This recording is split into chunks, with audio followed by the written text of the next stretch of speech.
Bonsoir, je me présente, donc je m'appelle Stéphanie Chevrier, je dirige les éditions La Découverte et j'ai la chance de publier le prochain livre de Romaric Gaudin, La guerre sociale en France. Je voudrais avant toute chose remercier toute l'équipe du lieu-dit. Merci de nous accueillir si chaleureusement et puis remercier aussi Le Mont en l'air, la librairie, qui est venue spécialement avec plein d'exemplaires d'un très bon livre dont on va vous parler. Je vous présente Romaric Gaudin. Je suis à peu près certaine que vous le connaissez ou que vous le lisez, puisqu'il est journaliste. Il a rejoint la rédaction de Mediapart en 2017, où il couvre notamment l'économie française. Avant Mediapart, tu as été correspondant en Allemagne et puis rédacteur en chef adjoint de La Tribune, au service macroéconomie. Alors, La guerre sociale en France, qui paraît ce jeudi donc, en librairie, raconte et analyse comment et pourquoi la présidence Macron dérive dans l'autoritarisme libéral, autoritarisme qui trouve ses racines dans le projet économique du candidat Macron en 2017. Le mot autoritarisme donc, peut apparaître comme un terme fort. En fait, dans ce livre et dans l'esprit de Romaric, il n'est jamais employé pour caricaturer le système politique français en dictature, tout comme on ne le confond pas non plus avec les régimes autoritaires. Donc je pense que ça, c'était quand même important de le préciser. Romaric l'écrit, la France reste une démocratie, les personnes votent librement, les opinions s'expriment. C'est un état de droit où la justice s'exerce aussi, même si elle est loin de s'exercer avec la même diligence pour tous. Alors non, cet autoritarisme, il s'illustre plutôt dans la personnalisation extrême du pouvoir et notamment du président, à travers, vous l'avez vous-même observé pendant des mois, à travers les violences policières contre les mouvements sociaux, pas simplement contre les gilets jaunes, mais déjà au moment donc, des manifestations et des grèves des cheminots.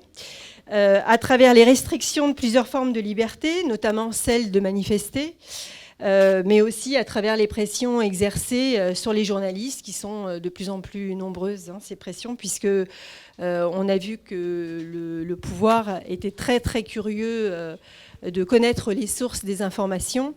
Là aussi, je pense que Romaric vous en dira un mot. Alors, on voit bien que cette démocratie, elle prend une tournure particulière. C'est effectivement, ça n'a rien à voir avec un régime autoritaire, etc. Mais il y a quand même effectivement une dérive. Le pouvoir s'exerce avec très très peu de retenue, et notamment les oppositions politiques, sociales, civiles sont globalement méprisées. Elles sont aussi très durement réprimées.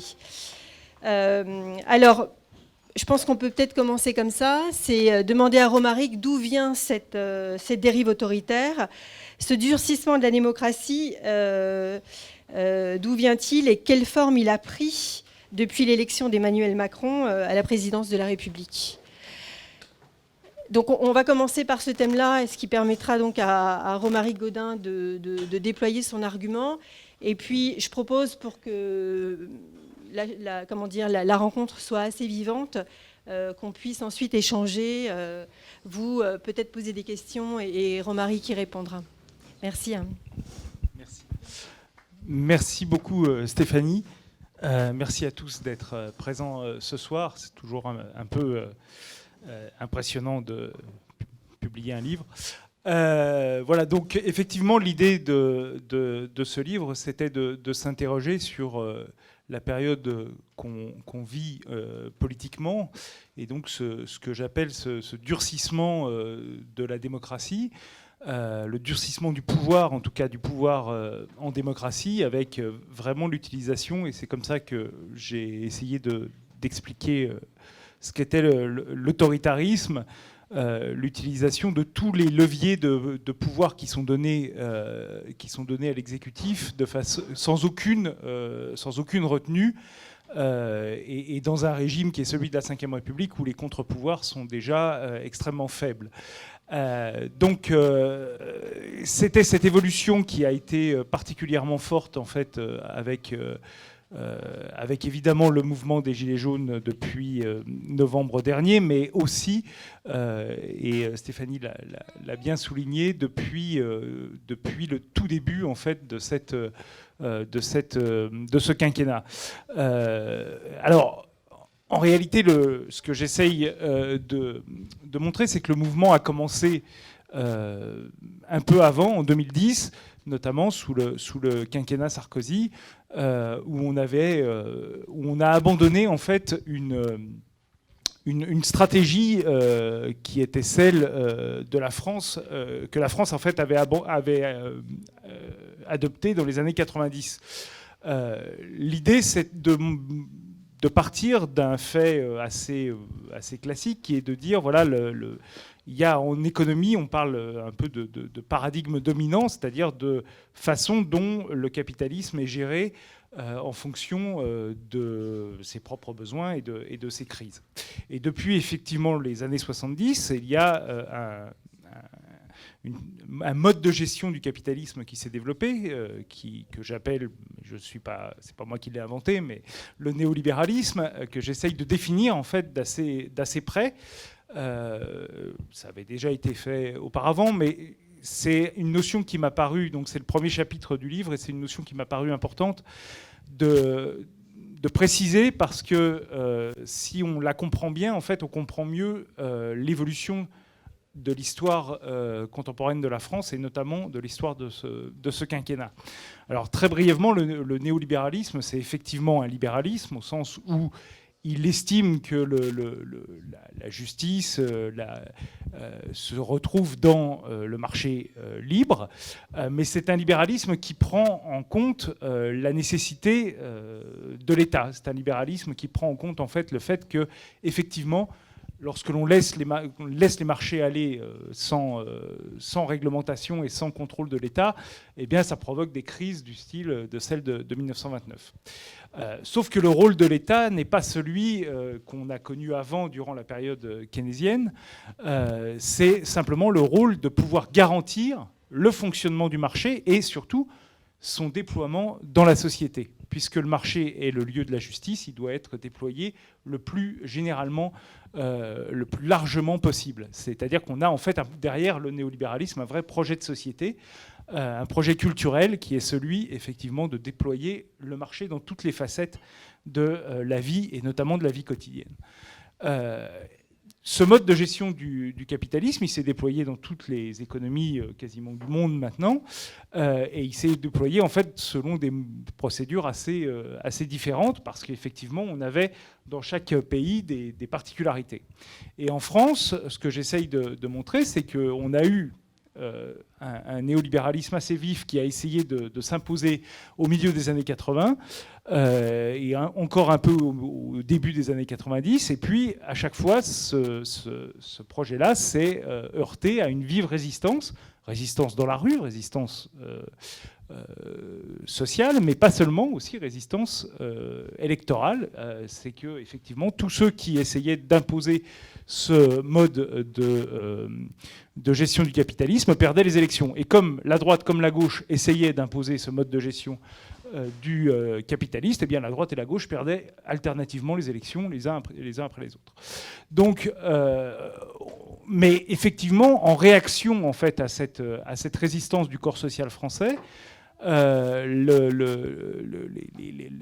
politiques français ont décidé en fait d'ouvrir une voie particulière de la France dans le néolibéralisme, qui était finalement d'y aller plus progressivement qu'on a pu le voir dans d'autres pays. Ce qui fait qu'effectivement, quand les Allemands ou les Anglais libéralisaient très fortement le marché du travail, en France, on l'a libéralisé également, mais beaucoup moins fortement.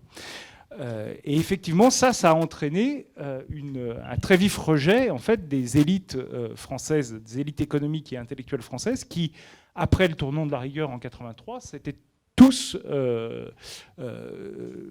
mis derrière la bannière du néolibéralisme.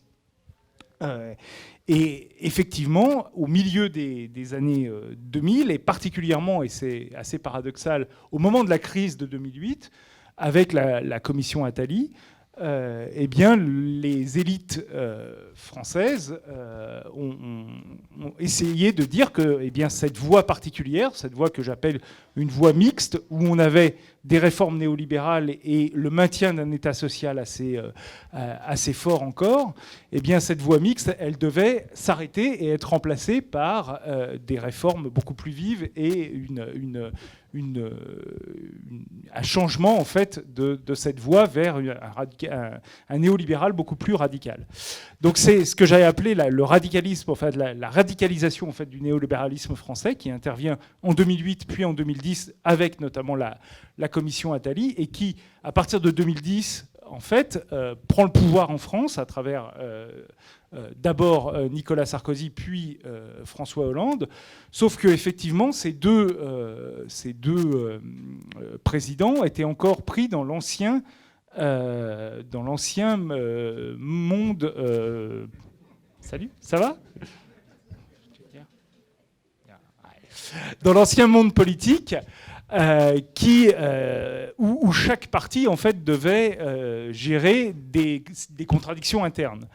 La grande particularité de Macron, et ce qui fait que Macron a réalisé en quelque sorte une sorte d'unité des élites néolibérales autour de lui, c'est que lui, il a dit, moi je ne suis ni droite ni gauche, je ne suis plus dépendant en fait des bases sociales de la droite et de la gauche qui étaient opposées au néolibéralisme et qui donc ont imposé en fait cette voie mixte, mais je suis en fait le candidat de la transformation néolibérale de la France.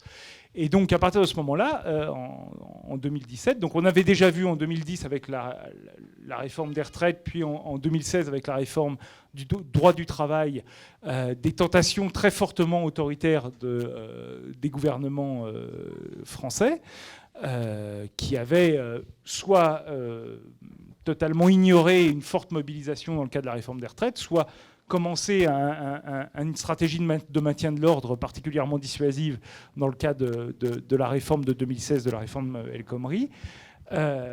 Mais à partir de 2017, en fait, l'homme qui est au pouvoir, c'est véritablement le représentant de ce néolibéralisme radicalisé. Et c'est lui qui va effectivement engager la rupture avec ce qui peut apparaître comme, avec des guillemets, un modèle français, en tout cas une voie particulière de la France dans ce monde néolibéral. Et donc, à partir de ce moment-là, lorsque l'on lit notamment, et je le fais dans le 4e chapitre, on lit le programme du candidat Macron, son fameux livre qui s'appelle « Révolution », et le terme « révolution » n'est pas choisi par hasard, la révolution, c'est en fait la destruction de cet équilibre qui avait été construit dans les années 90-2000, qui par ailleurs, je veux tout de suite le dire, avait beaucoup de défauts. Hein, donc je ne suis pas en train de dire que c'était le paradis en France dans les années 90-2000, mais disons qu'il y avait une tentative d'équilibre qui avait été trouvée. Et que cet équilibre était en fait la source de tous les défauts et de tous les maux français. Et ça, c'est un discours qui est très clair chez Emmanuel Macron dans ce livre Révolution, et c'est un discours qui en fait remonte aux origines quasiment du néolibéralisme français, puisque dès les années 50, dès la mise en place de l'État social français après la guerre, on voit en fait plusieurs penseurs néolibéraux français faire cette critique de la société française en disant qu'effectivement, cette voie mixte qui a été choisie par la France, qui était déjà un peu le cas dans les années 50-60, eh bien cette voie mixte, elle est la cause en fait de tous les malheurs et de tous les maux de la société française. Et c'est sur ce discours évidemment que Macron va être élu, en se distinguant néanmoins de François Fillon par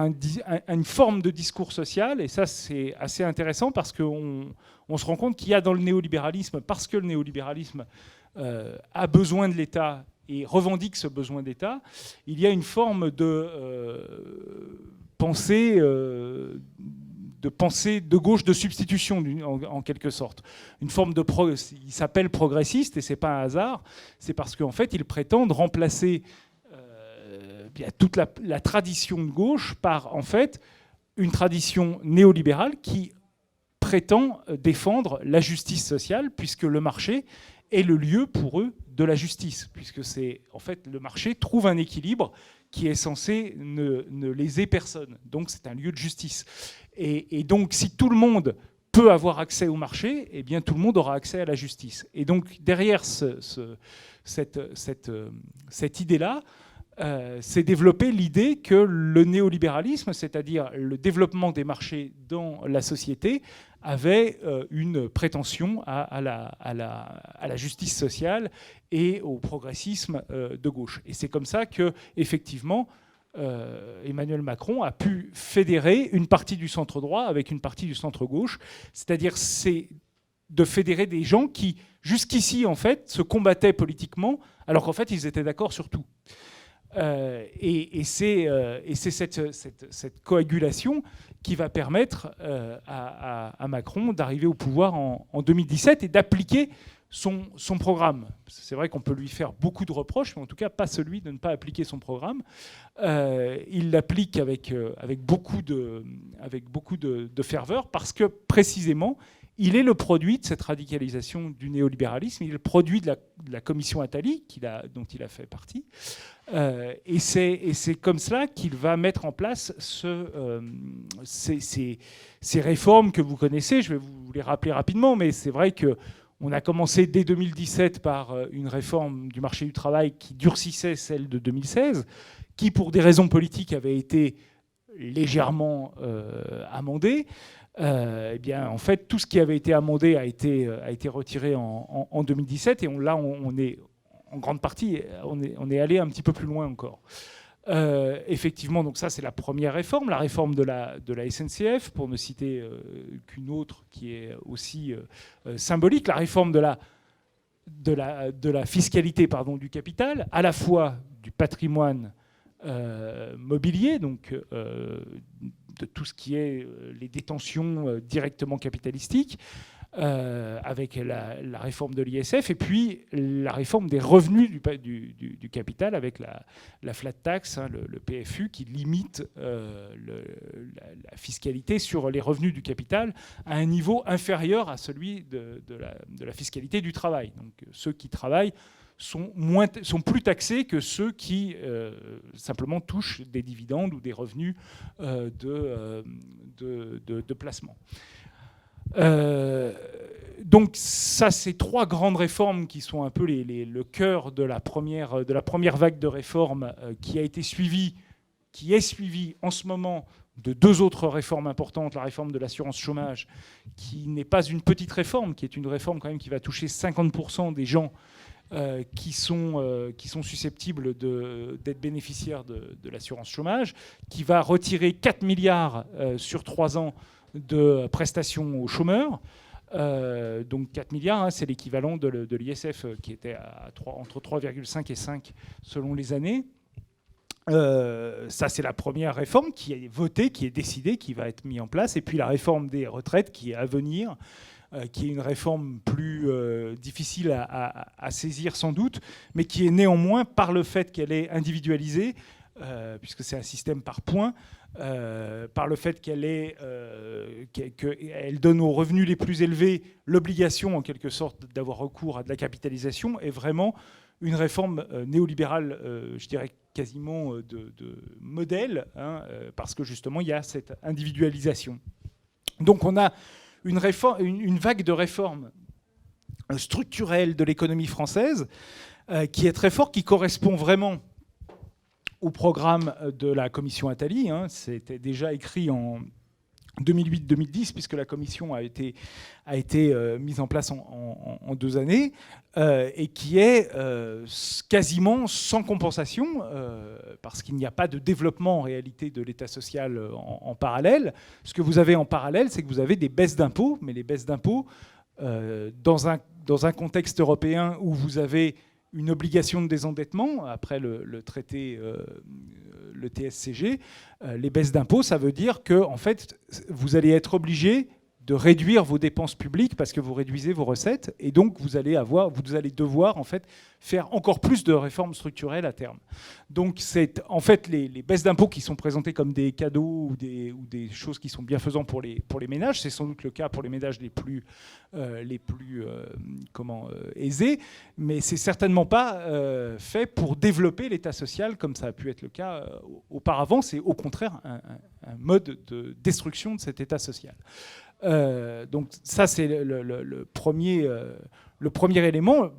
Par ailleurs, juste un dernier mot sur les baisses d'impôts. Ces baisses d'impôts sont des baisses qui réduisent la progressivité de l'impôt et qui, même lorsqu'elles touchent les classes moyennes, comme ça va être le cas par exemple de l'impôt sur le revenu, l'impôt sur le revenu, il n'y a que 40% des gens qui le payent. Donc c'est un impôt qui va concerner par nature les 40% les plus riches, donc pas les 60% autres. Et ça va faire payer en fait à l'ensemble de la société une réduction d'impôt pour les 40% les plus riches. Je ne vous parle même pas évidemment de la baisse de la taxe d'habitation pour les 20% les plus riches qui est prévue en fin de quinquennat et qui effectivement, elle aussi, fera un transfert de 7 milliards d'euros du budget de l'État vers effectivement le cinquième de la population qui est la plus riche.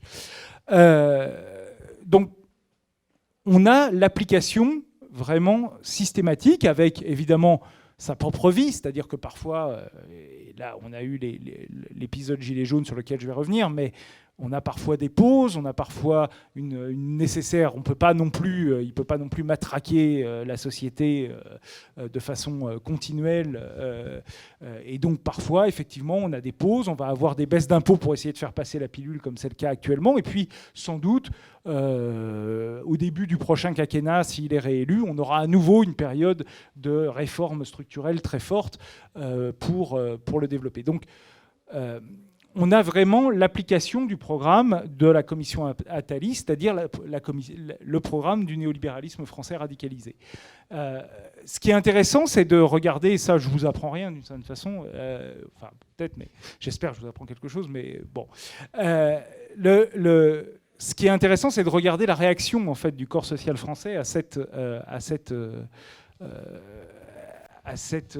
politique. Ce qui est frappant, c'est qu'en réalité, on voit qu'en France, on n'a pas de majorité en faveur de ces réformes. On n'en a quasiment jamais eu. Et je vous ai expliqué, les alternances, en fait, depuis les années 80, correspondent à chaque fois, si on les regarde de près, à un rejet, en fait, des réformes d'avant. Avec souvent, d'ailleurs, une prétention à celui qui est élu de jouer la défense du système social. Je vous rappelle très brièvement, 2002 c'est très particulier puisqu'on a un deuxième tour avec le Front National, mais 95, voilà, c'est Jacques Chirac. Jacques Chirac, celui qui en 86 arrive avec un programme quasiment thatchérien au pouvoir et qui en 95 bat Balladur sur la fracture sociale. Balladur qui lui défendait en fait la poursuite du programme thatchérien qu'il avait commencé en 93, qu'il avait été obligé un peu de ralentir, mais qui en tout cas était toujours son programme officiel. Et d'ailleurs, Nicolas Sarkozy avait choisi Balladur, et c'était pas un hasard. Et donc on voit d'une certaine façon que celui qui était destiné à l'emporter, Balladur en 95, est battu sur un discours social. En 2002, Lionel Jospin est battu parce qu'il n'assume pas du tout son discours social. Je me souviens, mon programme n'est pas socialiste, etc. Et puis effectivement, la multiplication des candidatures à gauche qui effectivement se place en opposition avec un programme, avec un gouvernement Jospin qui est celui qui avait beaucoup privatisé notamment. Donc on a cette opposition, que ce soit de la gauche souverainiste ou d'une gauche plus radicale, à un programme du Parti socialiste qui était d'inspiration également néolibérale, même si vous lisez le livre, vous verrez que c'est beaucoup plus complexe, mais dans la mécanique électorale, on avait eu ce rejet. Donc on a en fait un rejet du corps social et de la société française profond de cette évolution néolibérale. Alors, pourquoi ? Parce qu'en réalité, le néolibéralisme, c'est l'État mis au service du capital, contre le travail notamment. Et la France, dans sa période très libérale, dans la période qui va de la Révolution française jusqu'à la Seconde Guerre mondiale, un peu avant, a connu en fait un État qui était en permanence au service du capital. C'était un des États les plus libéraux en réalité d'Europe. C'était un des États où l'État était le plus en faveur du capital et était le plus brutal en fait en faveur du capital. Et la paix sociale qui a été établie à partir dans l'après-guerre, enfin un petit peu avant la guerre, avec notamment d'abord les gouvernements à la fin des années 20, puis le Front populaire, puis évidemment le Conseil national de la résistance et la création de l'État social après la guerre, a essayé effectivement d'établir un équilibre entre le capital et le travail par la construction d'un État-providence et d'une forme de collaboration entre le capital et le travail, notamment au niveau des branches et au niveau des entreprises, pas trop, mais en tout cas au niveau des branches. Et effectivement, l'État jouait, je donne quelques exemples des conflits sociaux des années 60, l'État jouait un peu le rôle de juge de paix dans cette lutte de classe qui a continué évidemment dans les années 60, qui a été très, très vive. Il n'y a aucun doute là-dessus, mais en tout cas, l'État essayait de jouer un peu le juge de paix, tout en effectivement continuant à réprimer les mouvements les plus radicaux en faveur du travail, mais ce n'était pas totalement absurde dans sa logique, c'est-à-dire que l'État maintenant une neutralité ou essayant de maintenir une neutralité entre le capital et le travail, réprimait en fait les mouvements radicaux qui prétendaient défendre de façon unilatérale le travail. Donc, ce qui explique effectivement toute la répression des années 70 contre la gauche radicale. Mais à partir des années 70, et surtout à partir des années 80, et surtout à partir de 1983 évidemment, il y a un basculement où effectivement l'État de plus en plus prend le parti du capital contre le travail. Et le corps social français, qui, presque inconsciemment en tout cas, se défend contre ça d'une certaine façon. Il y a un rejet naturel de ça. Ça, c'est la première explication. Il y a une autre explication qui est une explication économique, c'est qu'en réalité, le capital français va organiser notamment une désindustrialisation assez massive du pays, et que pour maintenir la croissance, c'est un peu une désindustrialisation qui est à la hauteur de ce qu'a connu le Royaume-Uni dans les années 80. Sauf que le Royaume-Uni a remplacé ça par un système où la finance était centrale et où les services aux entreprises qui venaient en fait fournir des services à la finance a permis de compenser la désindustrialisation. Je dis compenser, non pas en termes sociaux, mais en termes économiques, c'est-à-dire en termes de croissance. En France, on n'avait pas ça. Donc si on avait eu juste la désindustrialisation, on aurait eu en fait une catastrophe économique. Donc il fallait maintenir en fait un État social pour maintenir tout simplement la demande intérieure et essayer de traverser cette phase de désindustrialisation. Donc il n'y a pas seulement une résistance, il y a une résistance sociale, mais il y a aussi un peu de pragmatisme des gouvernements français qui ont été obligés en fait de maintenir cet État social pour maintenir la demande. Et ces deux éléments sont un peu à l'origine finalement de cette particularité française, de cette voie française dans le néolibéralisme. Sauf que effectivement, depuis 2010 et encore plus depuis 2017, on a un État qui assume totalement d'être du côté du capital maintenant contre le travail. Et effectivement, les lois travail qui ont été passées en 2016 et 2017 sont la plus grande illustration de ça. C'est-à-dire qu'effectivement, les lois travail prennent comme point de départ le fait qu'il y a une relation contractuelle à égalité entre un employeur et un employé, ce qui effectivement n'est pas le cas. La relation, elle n'est pas à égalité. Et donc, à partir de ce moment-là où on traite comme une relation d'égal à égal, une relation qui est naturellement déséquilibrée, en réalité, on donne l'avantage à un des deux camps, là, en l'occurrence, aux employeurs et donc au capital. Donc, c'est ce qui s'est passé à partir de 2017 et c'est ce qui explique que très rapidement, en fait, le gouvernement Macron à retrouver des niveaux de popularité qui sont ceux, en fait, des gouvernements néolibéraux classiques, avec une base sociale extrêmement réduite, qui l'était déjà dès le premier tour de 2017, qui s'est confirmée, en fait, avec les européennes. Quand on regarde, grosso modo, il y a eu un mouvement vers la droite de l'électorat Macron, mais en termes de nombre de voix, de pourcentage de base électorale, on est à peu près sur le même niveau, qui est à peu près autour d'une dizaine de pourcents de la population, qui sont ceux qui profitent, ou qui croient profiter, ça c'est autre chose, mais qui profitent ou qui croient profiter en tout cas de cette politique en faveur du capital. Et effectivement, on a toute une partie de la population qui a pris notamment la réforme de la fiscalité du capital. Ce n'est pas un hasard si ça a été un des éléments quand même qui a été déclencheur, comme une provocation.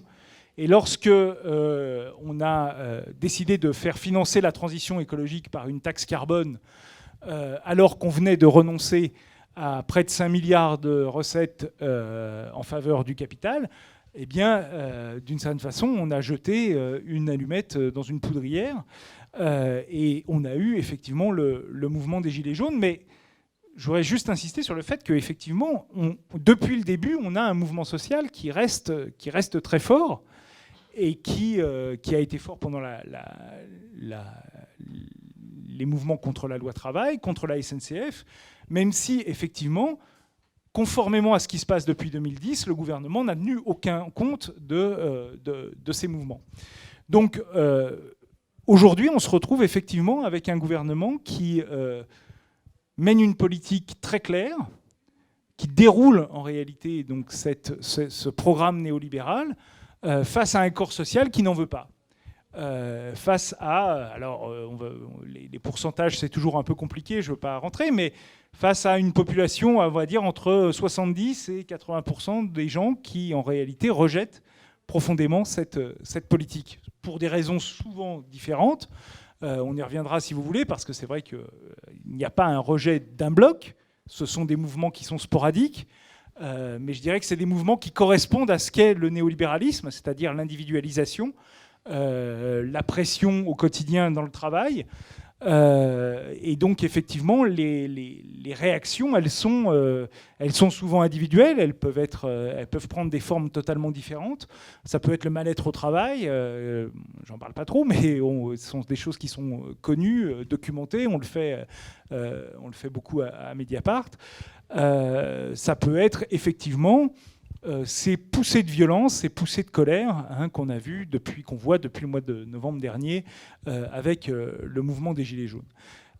Et effectivement, face à ce corps social qui réagit de cette façon à cette politique, vous avez deux solutions. Soit vous revenez à la situation précédente, c'est-à-dire vous dites il faut rééquilibrer les choses, il faut stopper les réformes, il faut revenir sur certaines réformes, il faut abandonner la réforme des retraites ou celle de l'assurance chômage, voilà, il faut revenir à la stratégie qui était celle des politiques françaises avant 2008-2010, ou alors, eh bien, vous durcissez le ton et vous passez en force et vous essayez de dissuader les gens d'aller manifester, de dissuader les médias de dire du mal du président qui a toujours raison. Et vous verrez dans le livre pourquoi j'explique que c'est un élément important, parce que dans la pensée néolibérale, il y a cette certitude de la vérité.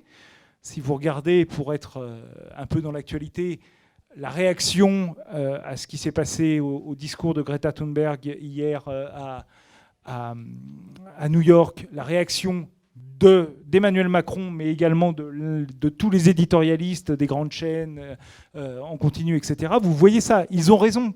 Qu'est-ce qu'elle vient nous dire, puisque nous, on sait comment faire, on a raison, et donc on ne comprend pas pourquoi on vient nous dire qu'on pourrait se tromper. C'est impossible qu'on se trompe, parce que le néolibéralisme a cette certitude d'être dans la vérité, et y compris dans la vérité qui serait favorable à la justice sociale et à la gestion du changement climatique. Ces gens sont persuadés que le changement climatique peut se faire par des mesures fiscales, par la bonne volonté des financiers, par le changement d'une phrase dans le Code civil, comme quoi si elles veulent, les entreprises peuvent avoir une raison d'être où elles adorent le climat, voilà, ce genre de choses. Donc, il y a cette certitude-là. Et effectivement, face à cette certitude, vous avez un rejet pur et simple de toutes les oppositions comme étant illégitimes, absurdes, stupides. Vous pouvez prendre toutes les réactions qu'il y a eu au discours de Greta Thunberg hier, et vous pouvez les remettre sur les gilets jaunes, sur les mouvements d'opposition, sur les partis d'opposition, sur les journaux d'opposition, et vous aurez exactement la même chose à chaque fois. C'est absurde, ils ne comprennent rien, ce sont des abrutis, et souvent à la fin ce sont des fascistes. On a eu ça sur Greta Thunberg, un des éditorialistes qui a dit que c'était entre le nazisme et le communisme, on ne savait pas trop, mais ça se situait là. Donc on a cette certitude-là. Et donc quand on a cette vision d'une opposition qui est de cet ordre-là, eh bien la violence, elle est justifiée. La dureté des lois, l'application bête et méchante des lois et le recours à tout l'éventail du pouvoir que vous donne la Ve République, elle est justifiée. Et donc ça mène à ce qu'on appelle justement ce que j'appelle cette démocratie autoritaire, qui a été résumée ce matin par François Sureau, qui a dit qu'il ne comprenait pas comment on pouvait avoir un gouvernement qui considère être en guerre contre son propre peuple. Et donc de mener en fait à la fois des actions concrètes, et encore samedi dernier on a vu, mais aussi de mener des campagnes législatives pour limiter le droit de manifester, comme si effectivement l'immense majorité de la population était un ennemi de l'intérieur. Ce qui m'a donné l'idée de faire ce livre, qui est inspiré par un article que j'avais fait au mois de février, c'est effectivement lorsque, au fin fond de la panique face aux Gilets jaunes, le gouvernement avait pensé à faire appel à l'armée. Ils y ont renoncé finalement, plus ou moins, on ne sait pas trop, ils ont redéployé. On n'a pas vu de militaires, effectivement, heureusement, dans les manifestations, face aux manifestants, mais cette tentation de recourir à l'armée, qui était pour moi une première, justement, depuis 1947, c'est-à-dire depuis l'établissement de l'État social, était très significatif, justement, de cette tentation autoritaire et de cette tentation de traiter les oppositions de l'intérieur comme des ennemis de l'intérieur, en fait. Et pour moi, on a des ennemis de l'intérieur parce que, justement, on trouve la justification de cette idée d'ennemi de l'intérieur dans le programme économique d'Emmanuel Macron et dans ses aspirations qui est la pensée néolibérale.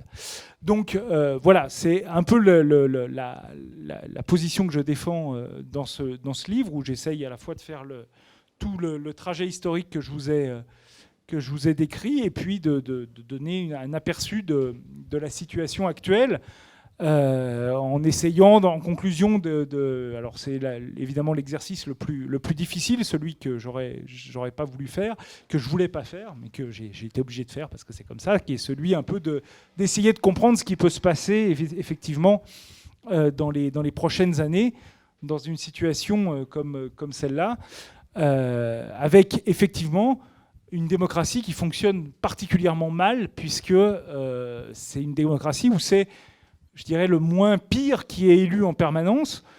Et lorsque l'on a effectivement un candidat qui est radicalisé, comme l'est, à mon sens, Emmanuel Macron, qui est le moins pire, eh bien, on se retrouve dans une situation extrêmement délicate où certains peuvent être tentés de dire, puisqu'il est le moins pire, peut-être qu'on peut tenter l'autre pire, en se disant, voilà.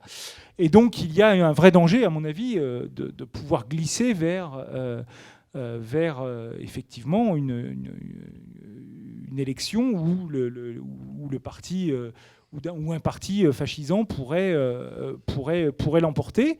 C'est pas, comme on dit en banque, mon scénario central, mais je dirais que ce soit le scénario central ou pas, on est un peu confronté à une situation qui est extrêmement inquiétante, puisque Si Emmanuel Macron est réélu en 2022, il continuera évidemment cette politique-là, il continuera à durcir sa politique, notamment au début de son quinquennat, à profiter de cette élection pour encore dérouler ce programme de marchandisation de la société. Et comme le corps social résistera toujours, lui fait le pari que le corps social, au bout d'un moment, va accepter cette marchandisation et va basculer dans l'acceptation du néolibéralisme, sauf qu'il a un vrai problème, c'est que partout dans le monde, le néolibéralisme est en crise, et que partout, il est en échec, et qu'en fait, aujourd'hui, on se rend compte que ce cadre de pensée-là est en train de faire le constat qu'il n'est pas capable de gérer les défis de notre époque, et notamment le changement climatique, mais pas seulement, aussi les défis sociaux. Et d'ailleurs lui-même le sait, puisque Bruno Le Maire ne cesse d'appeler à la rénovation du capitalisme, au nouveau capitalisme que lui créerait, alors qu'en fait il déroule le programme de 2008 qui est en fait le programme de 1975, donc 77 disons. Donc on a cette situation extrêmement préoccupante où si effectivement Emmanuel Macron est réélu, il continuera, parce que ce n'est pas quelqu'un qui se met en doute sur ce type de certitude, il continuera à déployer cette politique contre le corps social français, mais aussi contre l'évidence, contre le cours du monde, en quelque sorte. Et donc, il va se retrouver à devoir encore plus durcir, parce qu'effectivement, quand on est dans ces situations-là où on a je vous rappelle par exemple quelque chose que j'ai suivi quand j'étais à la Tribune, qui est la crise de la dette, au plus profond de la crise de la dette, lorsque l'évidence disait ça ne fonctionne pas et que les autorités européennes, la Troïka continuait à vouloir prétendre que ça fonctionnait, on durcissait encore plus le programme, on réprimait encore plus les oppositions. C'est ce qui s'est passé en 2015, donc en Grèce. Donc on a ce risque de se retrouver face à ce durcissement après 2022. Et l'alternative dans ce cas, ce serait effectivement la victoire du Rassemblement national. Et là, on rentrerait dans une autre dimension, puisque le Rassemblement national, qui se prétend officiellement comme le défenseur de l'équilibre français, en fait, évidemment, mais là je vous fais pas de dessin, ne l'est pas du tout. Et les expériences d'extrême droite que l'on voit dans plusieurs pays en Europe, sur le continent américain, montrent bien qu'en réalité, ils n'ont pas de pensée économique de rechange, ce sont des néolibéraux. Simplement, c'est le néolibéralisme dans un seul pays, plutôt que dans la mondialisation financière. Bon, voilà, c'est un choix, c'est pas forcément mieux, et en plus, effectivement, ça induit une ambiance de guerre civile à l'intérieur du pays. Donc c'est pas forcément, c'est effectivement, mais là je pense que vous êtes d'accord avec moi, c'est extrêmement préoccupant. Donc voilà, donc pour le moment on n'a pas la troisième alternative, qui serait effectivement la possibilité d'une opposition de gauche qui aurait une chance de s'appuyer justement sur ce rejet du néolibéralisme en France, pour tenter de construire quelque chose, une alternative politique claire, crédible, convaincante. Et c'est vrai que c'est quelque chose qui est extrêmement difficile à envisager aujourd'hui, mais finalement on peut aussi, et c'est effectivement le seul élément un peu optimiste qu'on peut avoir en fin de lecture de ce livre, on peut effectivement imaginer qu'on puisse avoir cette construction. Je ne sais pas comment, franchement, j'en sais rien. Pour le moment, je ne sais pas. Donc voilà, mais bon, on peut pas exclure que ça arrive. Donc voilà. Donc j'essaye de donner quelques pistes à la fin sur 2 paragraphes. Donc vous y trouverez pas les solutions. Mais peut-être dans un prochain livre, si j'en ai l'occasion, je donnerai quelques pistes là-dessus, en termes économiques en tout cas.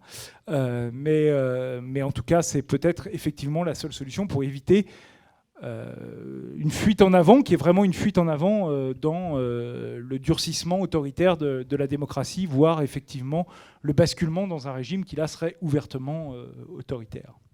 Voilà. voilà, je crois que j'ai fait à peu près le tour, mais si vous voulez évidemment poser des questions, discuter, je suis là pour ça. Voilà, et voilà. Je vous remercie en tout cas de votre attention et de votre venue surtout. Merci beaucoup.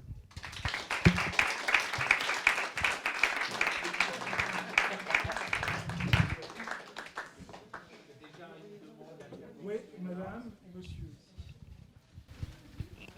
Merci. Oui, alors monsieur, moi je ne vais pas trop souvent sur Mediapart, enfin, pas que je n'ai pas de... Non, oui, bien sûr. Bah, je me situe déjà et je n'ai pas lu votre livre, hein, voilà. Ah bon, alors c'est encore plus normal, donc vous me déculpabilisez. Voilà, vous avez dit à un moment quelque chose, alors peut-être suis-je naïve, mais le marché comme... Alors c'est pas vous qui le dites, hein, bien sûr. Les marchés comme lieu de justice. Alors ça, j'avoue que c'est la première fois que j'entends ça. Il faut vraiment être quand même culotté pour oser dire pour oser relayer ce genre d'idée, parce que je pense que c'est un vrai présupposé et que c'est un mensonge. Non, mais j'ai bien pris les précautions d'usage pour vous dire que ce n'était pas vous qui l'avez dit, mais que vous ne le pensiez peut-être pas. Donc je voulais savoir quelle était la source, pas du tout je veux mettre en cause, hein, je pense décidément que ce serait vous qui l'auriez dit, qui dit ce genre de choses, que le marché est lieu de justice? Vous voyez, j'ai envie de le savoir. Je connais un petit peu les penseurs capitalistes, un peu, mais alors là, oui. Alors cette théorie, j'aimerais savoir qui la propage, ce mensonge aussi, enfin, parce que c'est un présupposé, c'est un préjugé, c'est tout ce qu'on veut. Enfin voilà, moi je l'affirme comme tel. Alors qui dit cela? Et l'autre question, comme vous avez parlé de l'armée qui effectivement, enfin, il avait été question de donner l'armée, de donner la troupe, et finalement ça ne s'est pas fait, mais ne peut-on pas dire qu'il y a une militarisation de la police? C'est pas moi qui l'invente, on l'a beaucoup lu, mais du coup je vous pose la question. Militarisation de la police et policiarisation de l'armée qu'on voit quand même beaucoup dans l'espace public. Hein, voilà, simplement à marcher, à bagnouder comme ça, mais enfin, on la voit beaucoup. Et les méthodes policières qui ont été utilisées lors des manifestations ressemblent étrangement à une militarisation de la police. Voilà. On va peut-être prendre 2-3 interventions. Merci. Deux questions. Alors, une question qui est peut-être plus de forme. Le titre, La guerre sociale en France. Bon, d'abord, on peut penser que la guerre sociale, c'est plus fort que les luttes sociales. Et deuxièmement, la guerre sociale en France, ça a fait penser quand même un peu à la guerre civile en France aussi, hein, d'un certain auteur, etc. Deuxième aspect, alors, vous avez glissé très fortement, enfin très rapidement, sur l'intervention des couches populaires et des ouvriers. Vous avez dit, il y a quand même des luttes. Je veux dire, il y a des luttes, mais d'abord, il y a peu de luttes. Il y a souvent, depuis 20 ans, c'est souvent des luttes dos au mur à cause du chômage. Alors, chômage, importance du chômage dans l'analyse que vous faites. Deuxièmement, Ah, zut, j'ai un point.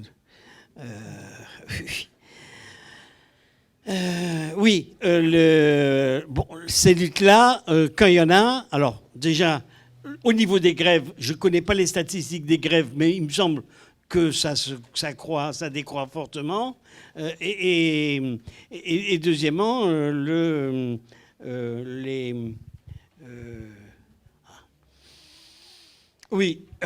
les luttes, on va de défaite en défaite.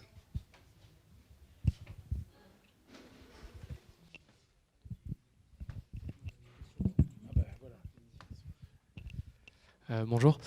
Alors moi je me demandais, donc vous parlez de la situation particulière de l'économie post-45, etc., mais qu'on peut analyser comme une situation exceptionnelle de l'économie à un moment si vous voulez, de forte croissance, etc., qui permet au pouvoir politique, derrière une idéologie républicaine, plutôt républicaine, donc de partager la valeur économique avec la force de travail, avec les travailleurs, etc. Et finalement, donc vous parlez d'une forme on pourrait appeler ça une forme de contre-révolution idéologique avec l'apparition du néolibéralisme.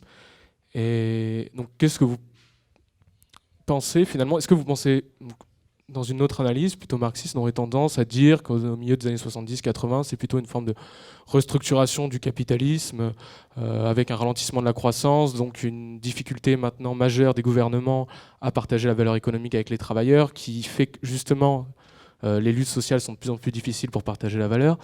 Et du coup, finalement, est-ce que le capitalisme ne reprendrait pas la forme qu'il prenait donc, au XIXe siècle, et donc sous couvert appuyé largement par une idéologie libérale, d'ailleurs qui n'a de moins en moins de fondements, qui a d'ailleurs de moins en moins de fondements, et donc voilà. Donc ma question c'est quel est donc l'apport dans votre critique du coup d'une forme de marxisme en fait. Est-ce que vous du coup vous voyez pas effectivement que voilà on est dans finalement Macron serait en train de sauver le capitalisme dans une tentative de sauver une forme de capitalisme pour toujours appuyer la marche en avant du capital, plus qu'un projet véritable, idéologique, libéral. Et deuxième chose, vous avez parlé de la crise du néolibéralisme mondial. Alors, je partage votre constat, mais ça me paraît plutôt être une crise d'idées. Mais on ne voit pas beaucoup la forme que prendrait cette crise du néolibéralisme. On ne voit pas la réapparition de l'État social dans de nombreux endroits dans le monde. Et en tout cas, le capitalisme fait toujours sa marche en avant, on détruit toujours la forêt, etc. Donc ça montre aussi l'impasse d'une forme de gauche socialiste et étatiste dans une forme de capitalisme qui serait en crise structurelle. Merci. Merci pour vos questions. Alors le marché comme forme de justice sociale, c'est l'optimum de Pareto, tout bêtement. Voilà. Tout bêtement, c'est un des fondements, cela avec la théorie marginale de la valeur. Et vous avez, avec Marshall et Pareto, vous avez les deux éléments qui font que, eux ne sont pas des néolibéraux au sens strict du terme, mais c'est tournant 19e, 20e. Et en fait, c'est récupéré par Hayek et von Mises dans les années 1930 pour dire que voilà, en réalité, c'est moi qui traduis ça comme le marché est le lieu de la justice. Mais lorsque Hayek vous dit on n'a pas besoin de redistribution ni de forme étatique de justice sociale, c'est parce qu'il dit en fait le marché ne pouvant pas donner d'éléments, ne pouvant pas faire de perdant en quelque sorte, c'est-à-dire que celui qui va sur le marché, il a ce qu'il mérite. Voilà, c'est tout. Et donc à partir de ce moment-là, puisque le marché en équilibre ne lèse personne, c'est-à-dire que chacun a ce qu'il doit avoir, à partir de ce moment-là, la justice sociale, c'est le marché. On va pas donner. Si on donne plus à l'un ou à l'autre, vous favorisez les intérêts d'un groupe par rapport à un autre. Et donc, vous n'êtes plus dans la justice, vous êtes dans l'injustice. Alors, qu'on soit bien clair, je ne défends pas cette position. C'est une position qui est défendue aujourd'hui par beaucoup de gens en France, et notamment par les penseurs, par les défenseurs du néolibéralisme. Ce qui explique, notamment, si vous regardez le fameux manifeste du progressisme des deux, j'ai oublié leur nom là, des deux penseurs macronistes là, Amiel et Émilien, je sais plus. Bon, bref, j'ai oublié leur nom, mais peu importe. Quand vous lisez ça, ils vous expliquent qu'en fait, la vraie justice sociale, c'est pas d'avoir des aides, c'est pas d'avoir un soutien de l'État, etc. C'est d'avoir des chances de réussir dans la vie, de créer sa start-up, de créer son entreprise, de faire machin. Et après, c'est le marché, ça marche. Si vous êtes bon, ça marche. Si vous n'êtes pas bon, ça marche pas. Mais vous ne pouvez pas vous plaindre. On vous a donné la possibilité de le faire. Donc voilà, c'est juste. Voilà, bon, évidemment. Voilà. Mais il faut bien comprendre que ça a fonctionné. C'est un des éléments, pour moi, en tout cas dans l'analyse que je fais, qui fait que le néolibéralisme a pu prendre sur une partie de la gauche française. C'est-à-dire qu'on a remplacé la notion de justice sociale comme on l'entend, vous et moi, par cette notion d'égalité des chances, entre guillemets, où chacun est sur la ligne de départ du marché, et ça suffit. Voilà. Et ensuite, il y a des bons, des mauvais, c'est la vie. Hein, voilà.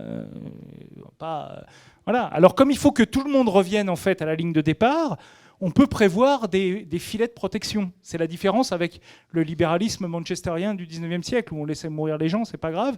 Là, on fait. C'est pour ça que notamment Hayek est favorable à un revenu minimum. Voilà, peut avoir des choses comme ça, parce qu'il faut que tout le monde puisse retourner sur le marché pour pouvoir. Et en plus, c'est bien, ça fait fonctionner l'économie. Donc, vous voyez, c'est parfait. Donc, c'était ça que je voulais dire. La militarisation de la. Oui, évidemment, on a une militarisation des forces de l'ordre. Alors, depuis effectivement les attentats de 2015-2016 en France, c'est évident. Et d'ailleurs, s'ils ont eu recours à l'opération Sentinelle, c'est parce que l'opération Sentinelle... Enfin, s'ils ont pensé avoir pu avoir recours à l'opération Sentinelle, c'est parce que l'opération Sentinelle était là, tout bêtement. Sinon, il aurait fallu faire venir la troupe des casernes ou des opérations extérieures, et c'était beaucoup plus compliqué. Sauf que là, la troupe, en fait, elle est disponible, elle est dans les rues de Paris. Et donc, voilà. Bon. C'est une tentation qu'ils ont eue. Peut-être qu'ils l'auront à nouveau, on ne sait pas. Mais en tout cas, l'armée, elle est là, elle est disponible. Et par ailleurs, effectivement, alors je ne suis pas un spécialiste de ces questions-là, mais la militarisation des forces de l'ordre dans la gestion du mouvement social, des manifestations, etc., elle est évidente. Et il y a eu véritablement une inflexion depuis, encore une fois, depuis le gouvernement Valls II, mais encore plus, effectivement, depuis l'arrivée au pouvoir d'Emmanuel Macron. Alors, monsieur, les luttes, il y en a peu, parce que vous êtes français. Mais si vous êtes italien ou allemand, vous pensez qu'il y en a beaucoup des... Moi, j'ai vécu 6 ans en Allemagne. Les gens me disaient, en France, vous faites grève tout le temps, et c'est super, vous pouvez le faire. Et en effet, quand on regarde les statistiques, le nombre de grèves, le nombre de luttes baisse. Je vais vous essayer de vous expliquer pourquoi, effectivement. Mais en France, il reste largement supérieur à celui des pays voisins.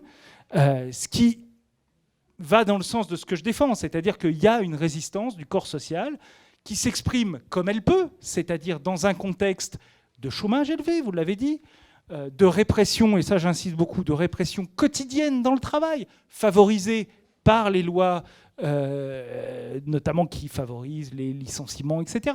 Mais vous avez des pressions quotidiennes, évidemment, dans le travail, par la précarisation de l'emploi, par le fait que l'emploi est individualisé, notamment via les systèmes, maintenant, vous voyez, avec les livreurs de micro-entreprises, de choses comme ça. Donc, évidemment, les grèves et les luttes reculent, elles sont moins nombreuses, elles sont effectivement plus difficile à constituer, mais elle reste comparativement, relativement en France, plus élevée. Ce qui veut dire qu'en France, il y a quand même quelque chose qui résiste. Et vous me dites, on va de défaite en défaite. Oui, c'est exactement ce que je dis. C'est-à-dire que dans cette guerre sociale qui est menée par l'État au service du capital, eh bien, il y a une répression du mouvement social. La guerre sociale, Stéphanie m'avait demandé de le faire, je ne l'ai pas fait, je vais juste la définir. La guerre sociale, ce n'est pas les syndicats ou ce n'est pas les gens contre l'État ou contre les patrons. C'est l'inverse. Le mouvement, il est inverse. Le mouvement du néolibéralisme, c'est un mouvement où le capital combat le travail. Et encore une fois, il le combat au quotidien. Je ne vais pas revenir, on l'a déjà dit. Il le combat au quotidien et il y a parfois des mouvements, souvent, parfois, des mouvements de résistance. C'est ces mouvements de résistance qui font la guerre sociale. Mais le mouvement, il est du capital vers le travail et pas du travail vers le capital. Ce n'est pas le travail qui se bat contre le capital, c'est l'inverse dans ce contexte-là. Mais je vais revenir après avec la question de monsieur sur cette notion-là. Donc effectivement, on va de défaite en défaite parce que l'État qui se met au service du capital n'écoute plus les luttes. Et donc effectivement, il décourage les gens, la mobilisation des gens. Et comme en plus il militarise et il violente le mouvement social, il décourage les gens d'aller dans les rues, parce que les gens ont peur. Et donc effectivement, ils n'y vont pas. Et personne ne peut leur en vouloir, c'est comme ça. On n'a pas envie d'aller perdre un œil ou de prendre du LBD ou une main. Voilà, personne n'a envie de ça. Donc effectivement, on a cette répression... Quand je parle d'autoritarisme, ça a une fonction. C'est pas juste parce qu'il a décidé, parce qu'il y a un peu de ça, il y a un peu de folie, de folie de pouvoir. Mais c'est pas ça le fond de la chose. Le fond de la chose, c'est que réellement, on veut gagner cette guerre. Le capital veut gagner cette guerre en France parce que la France lui a résisté.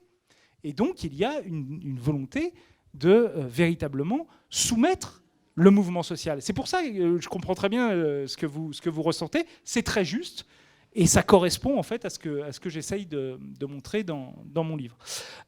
Sur la question de monsieur, moi je suis assez d'accord avec vous, c'est-à-dire qu'effectivement le néolibéralisme c'est, et je le dis dans toute ma première partie qui est, je m'en excuse par avance, un tout petit peu théorique, mais je pense que c'est important, et on l'a vu avec la question de madame sur la notion de justice sociale, pour comprendre en fait ce qu'il y a derrière la pensée de Macron. Effectivement, je ne vois pas le néolibéralisme comme un courant d'idées. Je pense que c'est quelque chose qui est inspiré par des idées économiques, mais je ne comprends pas le néolibéralisme au sens Hayek, Mises et l'ordolibéralisme. Pour moi, le néolibéralisme, c'est un paradigme, c'est une façon de gérer le capitalisme qui effectivement répond à la crise du capitalisme des années 70 et qui est donc une réaction où on était allé, du point de vue du capital, trop loin dans les défenses des intérêts des travailleurs, et on a rééquilibré la chose. Donc effectivement, moi, cette grille de lecture me semble pertinente, et je pense effectivement que dans ce qui se passe aujourd'hui, il y a cet élément du capitalisme français, qui est un des capitalismes qui a le plus, entre guillemets, souffert de l'état social et de la paix sociale que vous avez décrit dans les années 40, avant même d'ailleurs la croissance. Parce qu'en 44-45, il n'y a pas de croissance.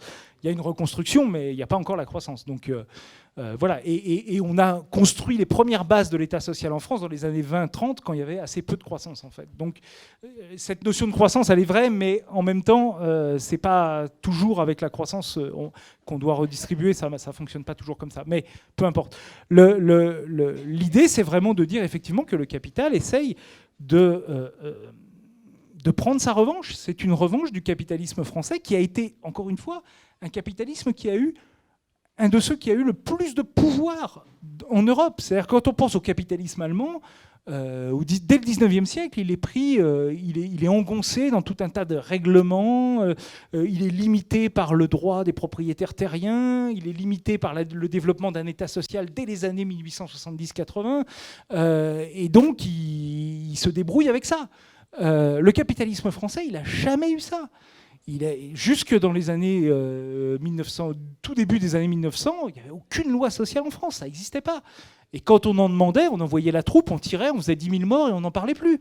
Donc, je pense qu'il faut quand même se souvenir de ça. C'est-à-dire qu'il y a une violence du capitalisme français qui est quasi unique, en tout cas en Europe. Le développement de la révolution industrielle a été violent partout, mais nulle part comme en France. Et d'ailleurs, vous citiez Marx, c'est pas pour rien que Marx a pointé, dans ces deux livres qui sont La lutte de classe en France et La guerre civile en France, a pointé les deux éléments du développement de la lutte du capital et du travail en France. C'était là qu'en fait cette guerre se jouait. Et donc effectivement, il y a une volonté de revanche qui se joue en ce moment. Alors est-ce que c'est idéologique? Est-ce que c'est structurel? À mon avis, c'est un peu des deux. C'est structurel, mais c'est assez complexe parce qu'en même temps, le capitalisme français, pour moi, n'est pas très performant. En fait, ils ne sont pas très malins, quoi. Quand même dire ce qu'il est. Je veux dire, ils sont pas très bons, quoi. D'ailleurs, aujourd'hui, on a des penseurs économiques très orthodoxes qui commencent à s'interroger sur la qualité du management français. C'est quand même un vrai problème. Et si aujourd'hui la France effectivement a maintenu son état social au prix d'une dette publique importante, etc., c'est aussi pour combler les tares du capitalisme français, quoi. Ça, c'est le premier élément. Mais donc, il y a cet élément de revanche, mais je pense qu'il y a aussi un élément d'idéologie qui vient en fait justifier cette revanche programmée du capital. Pardon, vous m'avez posé une deuxième question sur... Ah oui, la crise du néolibéralisme. Oui, vous avez raison, il n'y a pas d'alternative. Alors là, je sors de mon livre, mais ça ne fait rien, je travaille dessus par ailleurs, donc ça ne me pose pas de problème. Oui, on a le sentiment, effectivement, on a un sentiment un peu étrange, mais qui correspond aux périodes de crise, que le néolibéralisme, effectivement, ne répond plus en fait, aux enjeux du moment, qu'il est dans une crise profonde, intellectuelle, même matérielle, puisqu'il est obligé en fait de se refermer dans des entités nationales pour essayer d'exister. Le discours de Trump à l'ONU tout à l'heure était exactement ça, c'est-à-dire il faut refermer les frontières pour pouvoir faire fructifier votre capital national en fait. Donc on a effectivement ce sentiment-là, et en même temps on se dit effectivement on ne voit pas les choses arriver, quoi. Alors moi je suis un petit peu plus optimiste. Je pense qu'il y a des choses aujourd'hui. Le vide qui est en train de créer le néolibéralisme, il va être comblé par des choses. Et il y a aujourd'hui un foisonnement d'idées à gauche qui ne se traduit pas par un parti politique, qui ne se traduit même pas par des luttes sociales, même pas par des mouvements politiques, mais on n'est qu'au début. La différence avec les années 70, c'est que dans les années 70, j'en parle un peu, on avait un paradigme qui était immédiatement disponible, qui était tout de suite là, et il y a effectivement une pensée épistémologique qui fonctionne comme ça, qui dit en fait, dans l'histoire des sciences, quand un paradigme est en crise et qu'il y en a un autre de disponible, c'est celui qui est disponible qui remplace celui qui est en crise. Évidemment, c'est pas comme ça, hein. Il y a des strates, il y a des choses qui restent, mais grosso modo, c'est comme ça. Là, on n'a pas ça, effectivement. C'est à construire. Et c'est pour ça, en fait, que ça prend 10 ans. J'ai écrit dans Le Crieur, que publie également La Découverte, un article sur la guerre des idées en économie. Donc, comment le mainstream économique a réagi à la crise de 2008, ça fait 11 ans. Et en fait, on se rend compte qu'ils essayent c'est un truc de bout de ficelle, quoi. Ils soudent des morceaux de carlingue, alors que, en fait, ça part de partout. Mais ils restent sur leurs idées d'équilibre du marché, de blabla, de réformes structurelles, etc. Et ça ne fonctionne pas. Mais c'est vrai qu'il n'y a rien d'immédiatement disponible. Alors, qu'est-ce qu'il y a de disponible derrière ? Il y a des choses quand même qui se passent aux États-Unis, c'est-à-dire dans le cœur du réacteur du capitalisme. Trump va faire sa campagne 2020 sur la résistance au socialisme et au communisme.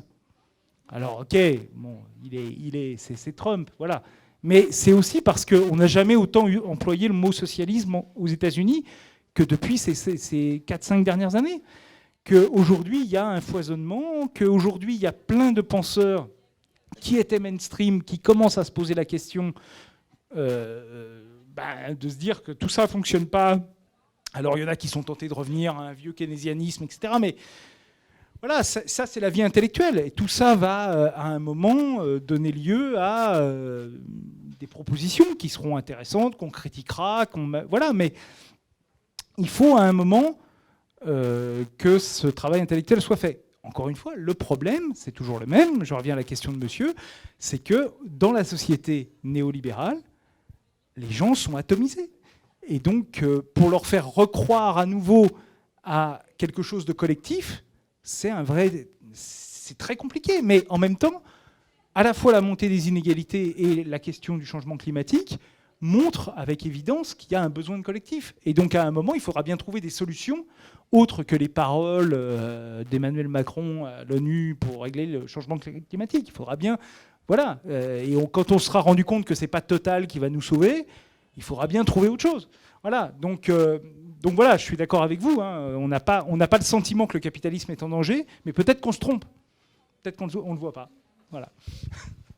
C'est une possibilité. Hein. Je ne dis pas que c'est la solution.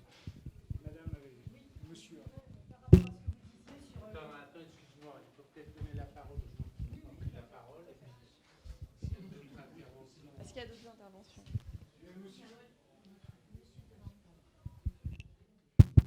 Oui, bonsoir, merci pour votre intervention. J'avais une question. Vous avez parlé à la fin de votre présentation des gouvernements qu'on va qualifier de populistes dans les médias mainstream, par exemple Trump aux États-Unis, Salvini pour qui est plus au pouvoir, mais qui était en Italie.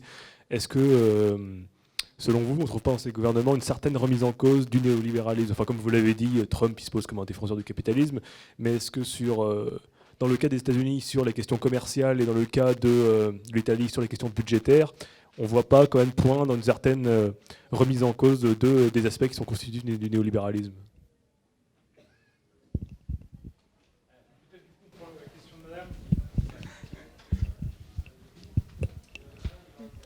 C'était par rapport à ce que vous disiez sur le capitalisme en France, qui finalement, enfin, les patrons se débrouillaient assez mal, etc.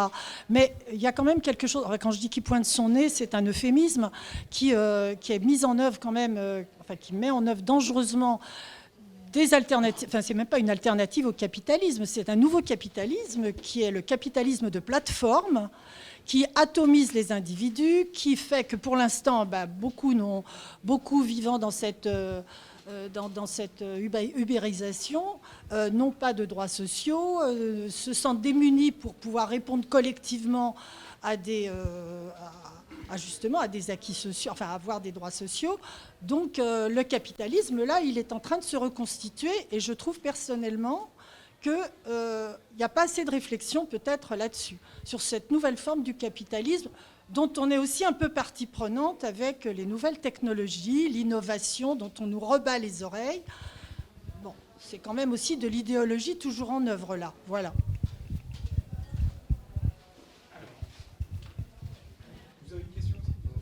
Ce n'est pas vraiment une question, puisque je suis médiateur économique aux Gilets jaunes et médiateur à l'écologie, deux fonctions différentes.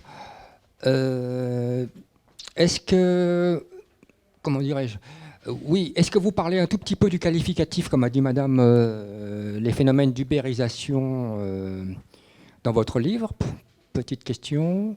Et sinon, au vu de votre exposé, évidemment, on pense que vous êtes dans un courant qui est proche des luttes sociales ou sociétales en France en ce moment, puisqu'il y a plusieurs qualificatifs, il n'y a pas que le qualificatif de gauche.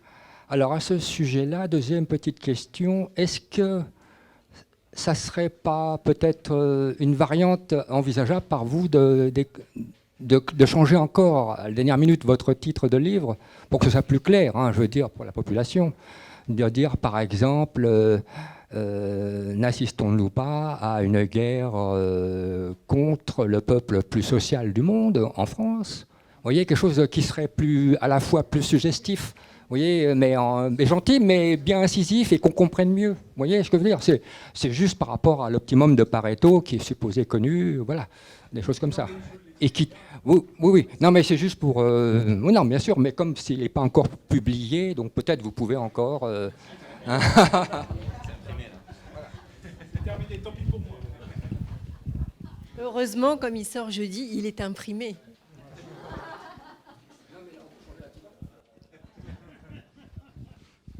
Bon, trop tard pour le titre, on ne peut rien faire. On verra. Si tout le monde l'achète, il y aura une réimpression, on changera le titre à ce moment-là. Alors, les gouvernements populistes. Refuser le libre-échange, c'est pas forcément être de gauche. Non, mais en fait, on refuse. Pourquoi Trump refuse le libre-échange ? Parce qu'il défend les capitalistes américains, en fait. Voilà, aussi bête que ça. Et il le fait de façon très... si vous regardez bien la façon dont il le fait, en fait, il ne cherche pas à fermer les frontières. Il cherche à obtenir les meilleurs deals possibles. Et donc, il n'est pas, en fait, protectionniste au sens... même pas protectionniste au sens où il pourrait... De la première partie du 19e siècle. Il est protectionniste au sens où il essaye de tirer le plus d'avantages de situations où effectivement les États-Unis étant une puissance mondiale importante, eh bien, il fait pression sur ses adversaires commerciaux pour tirer des avantages. Voilà. Donc après, effectivement, il va vous dire, ça va reconstruire des usines dans le pays, etc. Voilà, mais dans quelles conditions ? C'est une autre question. Il n'y a pas derrière. Chez Trump, il n'y a pas il ne protège pas les droits sociaux des... le même jour que ça, il y a le bouquin de Joseph Stiglitz qui sort, où il parle des États-Unis, et vous allez voir, si vous le lisez, il décrit la situation, c'est pas très réjouissant. Donc,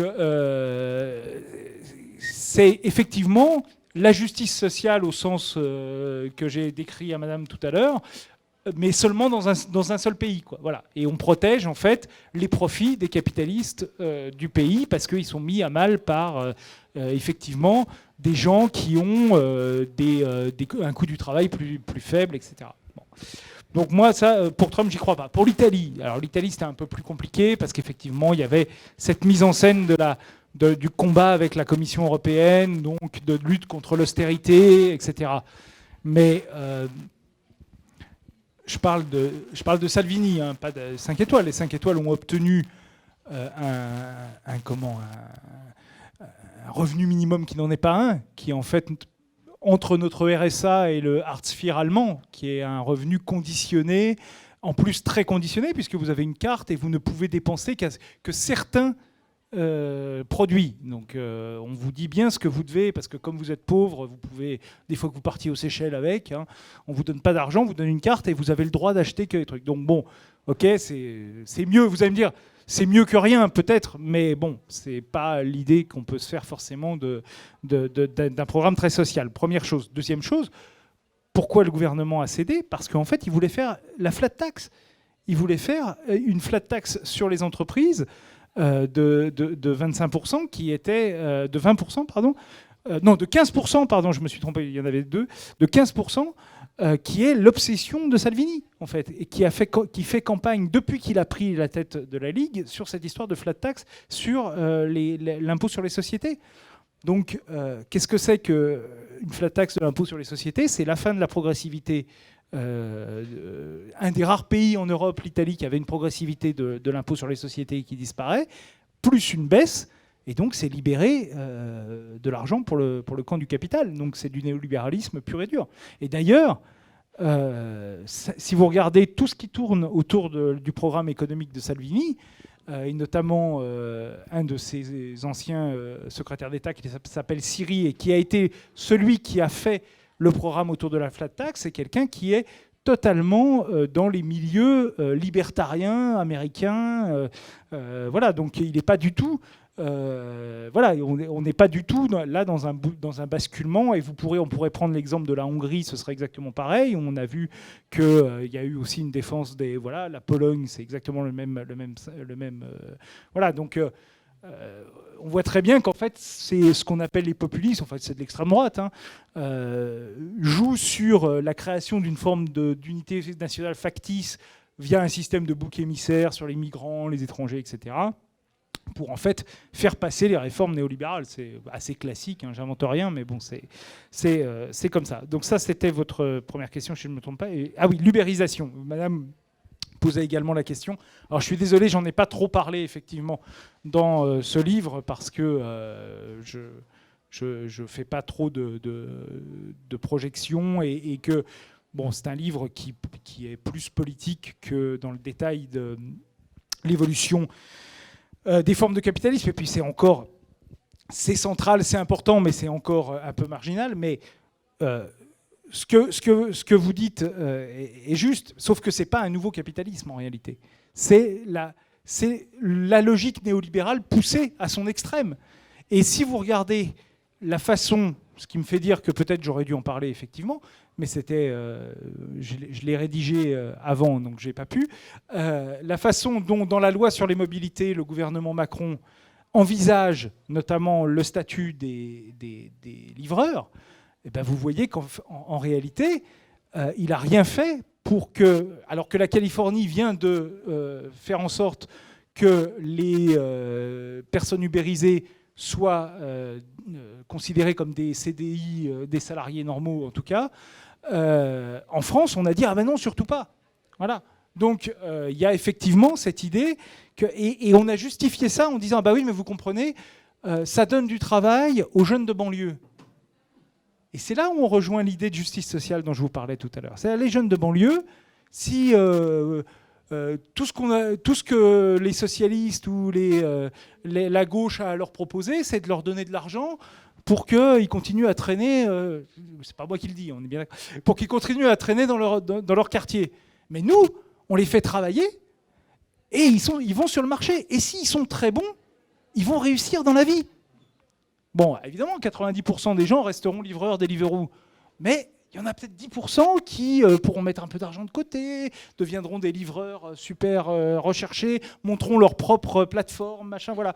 Donc, et c'est comme ça qu'ils justifient en fait la destruction des droits sociaux, puisque c'est une destruction des droits sociaux, puisque effectivement, quand on ne construit plus de droits sociaux autour de ces formes de travail, eh bien c'est ces formes de travail qui vont se développer.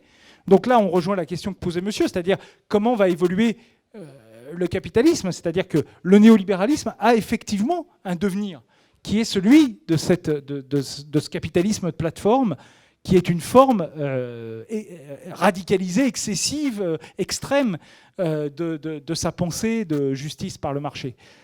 Voilà, mais effectivement, ce qu'on voit aussi, c'est que partout dans le monde, pas en France, mais on a un gouvernement...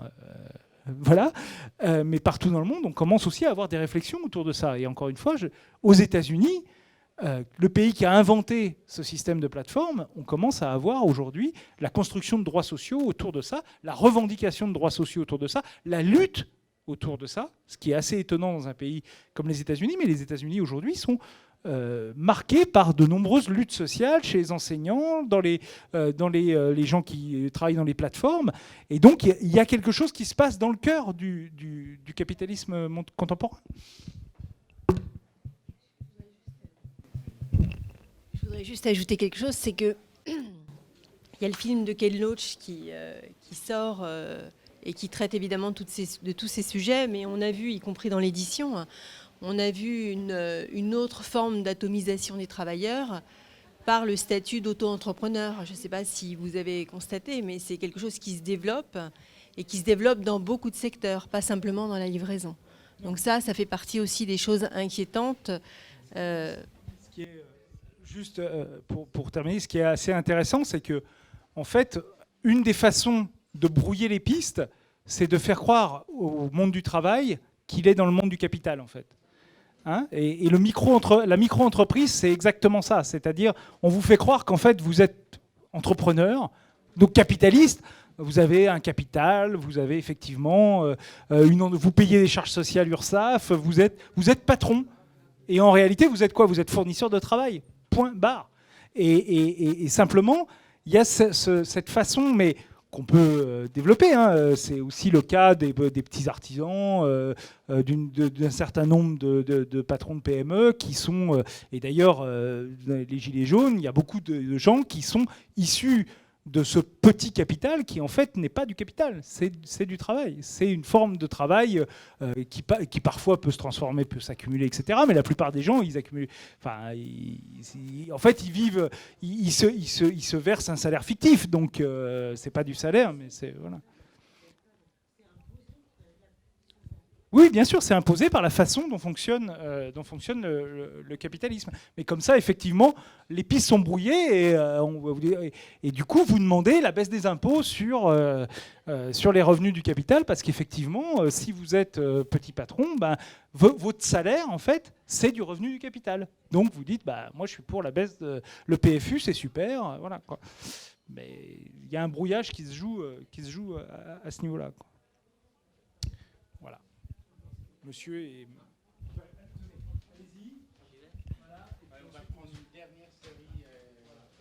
Ça marche. Merci. Du coup, merci pour votre intervention. Et j'ai une question, je reviendrai juste sur les propos de votre Madame l'éditrice au début, avant que vous preniez la parole, a dit... Voilà, Romaric Gaudin le dit dès le début, on est encore dans une démocratie, on vote librement, on s'exprime librement, les médias sont libres, etc. Et du coup, j'avais juste une petite question. Comment, du coup, vous regardez, c'est assez paradoxal de penser ça, dans le sens où comment vous regardez les événements récents quand on voit les perquisitions qu'il y a eu récemment chez la France Insoumise, menées par le pouvoir en place, on peut le dire, ou encore sur le référendum sur ADP, où on voit que le gouvernement fait tout pour que ça n'ait pas lieu, ou si on remonte encore plus loin, le référendum de 2005, où là on a fait un hold-up total et on s'est dit, finalement, on va plutôt passer ça par la voie parlementaire. Et voilà, et donc...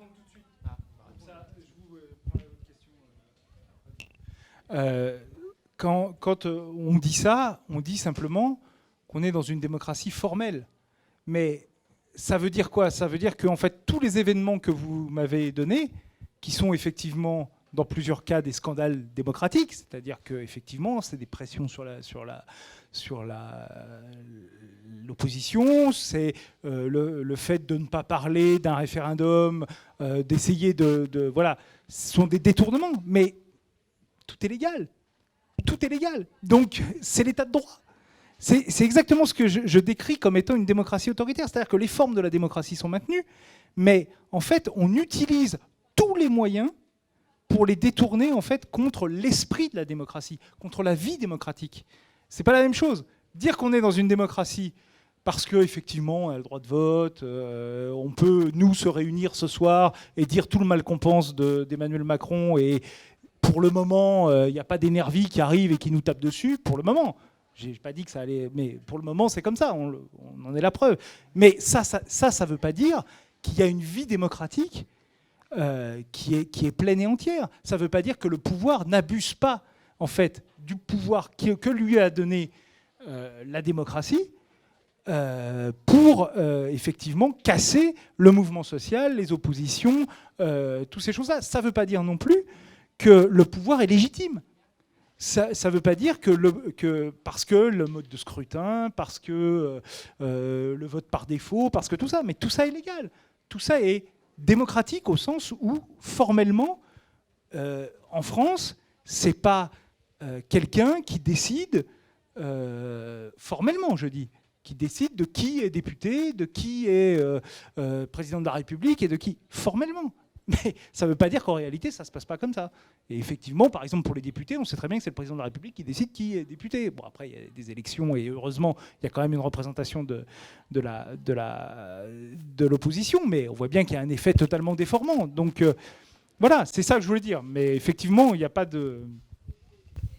Et tu parles des députés quand le gouvernement ne gouverne pas par ordonnance. Oui. Parce que le Parlement aussi est bafoué régulièrement. De les voir, notamment, c'est un petit aparté, mais c'est quand même assez drôle de les voir considérer que Boris Johnson, qui par ailleurs je n'aime pas du tout, fait un coup d'État lorsqu'il suspend le Parlement britannique, alors qu'eux ont fait des ordonnances. Et franchement, la vie démocratique dans le Parlement français, bon, c'est quand même, il y a quand même des questions à se poser. Mais bon, ça c'était un aparté, mais je veux pas ça ne justifie pas du tout la prorogation du Parlement britannique, par ailleurs, qui d'ailleurs, heureusement, a été suspendu.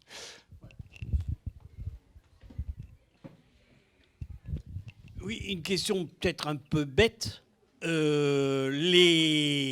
Donc, on dit qu'en France, l'industrie s'effondre. Les nombres d'ouvriers a bien baissé. J'ai lu quelque part, peut-être dans le Diplo, que c'était un peu le cas dans l'ensemble des pays de l'OCDE, sauf peut-être l'Allemagne, et encore. Alors, les usines, elles sont où? Elles sont toutes en Chine?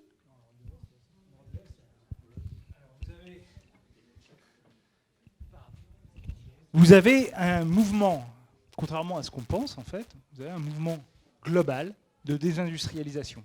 Aujourd'hui, la part de l'industrie dans le PIB chinois est inférieure à ce qu'elle était il y a 30 ans. Ça paraît bizarre, mais en fait, c'est comme ça. Mais tout simplement parce qu'en fait, vous avez du progrès technique. Donc, vous avez moins besoin de sites de production pour produire les biens qui sont produits. Voilà, c'est déjà le premier élément. Mais effectivement, ensuite, quand vous regardez dans le détail, la façon dont cette désindustrialisation globale s'est réalisée, alors l'Allemagne est effectivement un cas particulier, mais la part de l'industrie dans la valeur ajoutée, c'est maintenu, en fait, a stagné en Allemagne. Elle n'a pas monté, en fait. Peut-être un peu, mais très peu. Alors après, vous avez des cas particuliers en France. Vous avez des cas particuliers, selon les pays. Et quand vous regardez, en fait, vous avez quand même, en France, une désindustrialisation qui a été massive, qui s'est calmée, parce qu'en fait, il n'y a plus grand-chose à retirer maintenant. Mais notamment dans les années 90, le mouvement de désindustrialisation a été massif. Pourquoi? Parce que vous avez eu des délocalisations dans les pays de l'Est, mais aussi dans les pays dits émergents, Vietnam, tous les pays d'Asie du Sud-Est, la Chine, évidemment, etc. Mais il faut bien comprendre qu'à l'époque, en Chine, on fermait des grandes usines en parallèle. Les grandes usines de l'ère Mao, ils ont été fermées. Et en même temps, on ouvrait les usines en fait, qui remplaçaient les nôtres à côté. Donc vous avez un mouvement de tertiarisation de l'économie générale et vous avez ensuite un mouvement de désindustrialisation. Et en France, il a été plus marqué. Vous avez deux grands pays, parce qu'après vous avez les petits pays, c'est différent selon les... Mais deux grandes économies occidentales qui ont été marquées par la désindustrialisation rapide dans les années 80-90, qui sont la France et le Royaume-Uni, comme j'ai essayé d'expliquer.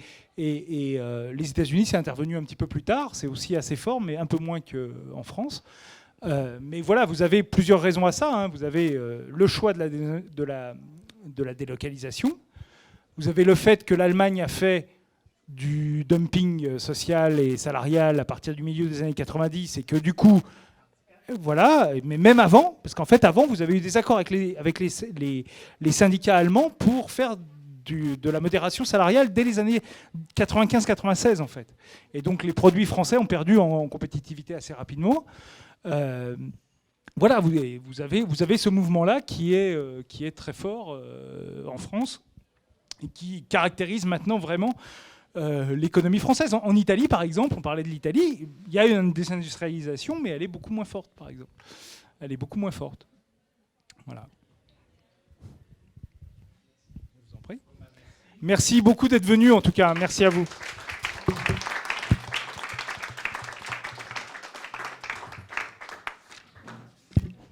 Alors, juste, je vous rappelle le livre est en vente ici.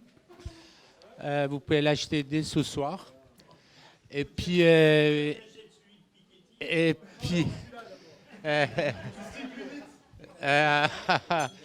bon, et puis pour celles et ceux qui veulent rester, continuer éventuellement la discussion de façon informelle, on peut s'installer en terrasse. Il y a la salle à côté et il y a cette salle qui va être réaménagée dans 5 minutes. On peut rester, boire un verre et aussi dîner. Voilà, bonne soirée, merci.